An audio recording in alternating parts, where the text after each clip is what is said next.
Alhamdulillahi Rabbil Alameen, wassalatu wassalamu ala ashrafil anbiya'i wal mursaleen, Sayyidina wa Nabiyyina Muhammadin wa ala alihi wa ashabihi ajma'een, amma ba'd.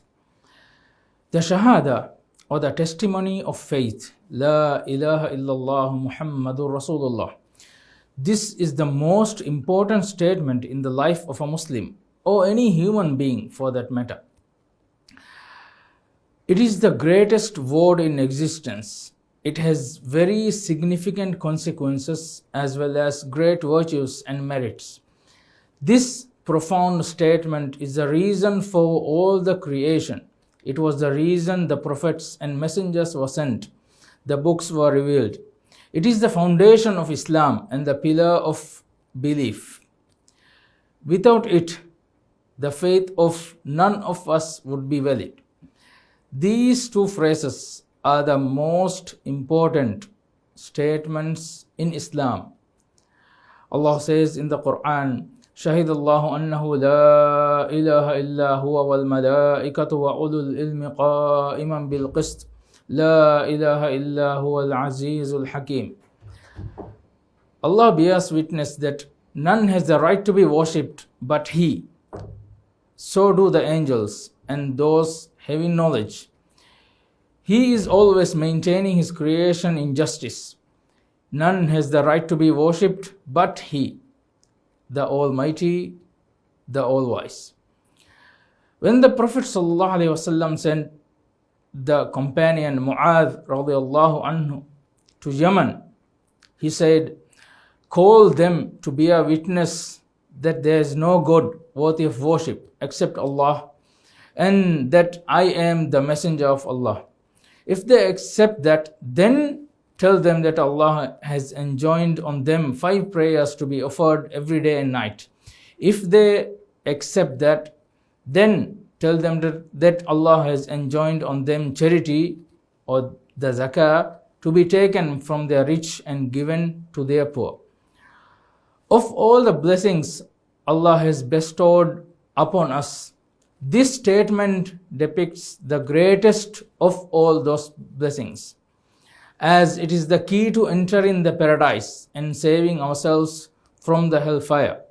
As you can understand, this is the most important thing for any human being, let it be Muslims or otherwise. The Prophet ﷺ said regarding this statement, "Whoever testifies that none has the right to be worshipped except Allah, and that Mohammed is the messenger of Allah, Allah will forbid him to the fire. Allah will forbid the fire from consuming him." But this statement is not just a statement that one can just utter with his mouth and then go about his day without a care in the world. No, that is not the case. But if that had been the case, then anyone can say it without the need to do anything else. Then in that case, it would lose all its virtues and merits, and it would be just like any other statement that anyone can utter. Rather, this statement, the statement of Tawheed, this statement comes with certain terms and conditions that need to be fulfilled for us to reap its benefits. The first of these conditions is knowledge of the statement, meaning that whoever utters the statement of Tawheed should know the true meaning of that statement. It has 2 parts, a negation, that is, there is no deity worthy of worship, and an affirmation, except Allah. One should know that this is the meaning of the statement that he is uttering. One should know this, the meaning, and should not be ignorant of this in any shape, way or form. Allah says in the Quran, فَعْلَمْ أَنَّهُ لَا إِلَهَ إِلَّا اللَّهِ. So know that there is no deity worthy of worship except Allah. The Prophet ﷺ also said, "Man mata wa huwa ya'lamu annahu la ilaha illallah dakhala al-jannah." Whoever dies knowing, not just stating, whoever dies knowing that there is no God except Allah, he will enter the paradise. The second condition is certainty. Certainty as opposed to doubt. Whoever says the testimony of faith, the shahadatain, should utter it with absolute certainty about the meaning of that statement. Faith is not based on doubt or speculation. You need to be certain. The Messenger ﷺ said, "Be a witness that there is no God except Allah, and I am the messenger of Allah. For anyone who meets Allah with these two words or these two statements, not doubting in them, will enter the paradise." The third of these conditions is acceptance.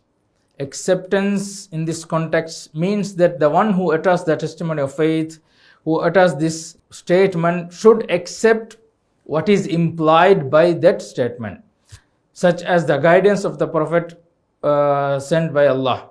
He says concerning the people who accept it, except the chosen slaves of Allah subhanahu wa ta'ala, the true believers of Islamic monotheism, for them there will be a known provision in paradise, and they shall be honored in the gardens of delight, meaning the paradise. The fourth of these conditions is submission, or in other words, following and obeying, as opposed to ignoring it or neglecting it. Whoever utters this statement, the shahadatain, is obliged to follow it, meaning that you cannot just sit idle after uttering it. You must act on it, follow the guidance of Allah subhanahu wa ta'ala and His Messenger, because you have just affirmed that there is no God worthy of worship and Muhammad is the messenger of that God. So you should follow the guidance of Allah subhanahu wa ta'ala as well as the guidance of His messengers. So if you are truly accepting that there is no deity worthy of worship except Allah, then this is the only way forward. The fifth condition is sincerity. This means purity of action with a sound intention that is free from any contamination or any element of shirk. Allah subhanahu wa ta'ala says, "Surely the religion or the worship and the obedience is for Allah only." So there should not be any type of shirk associated with this statement or any action that comes because of that statement.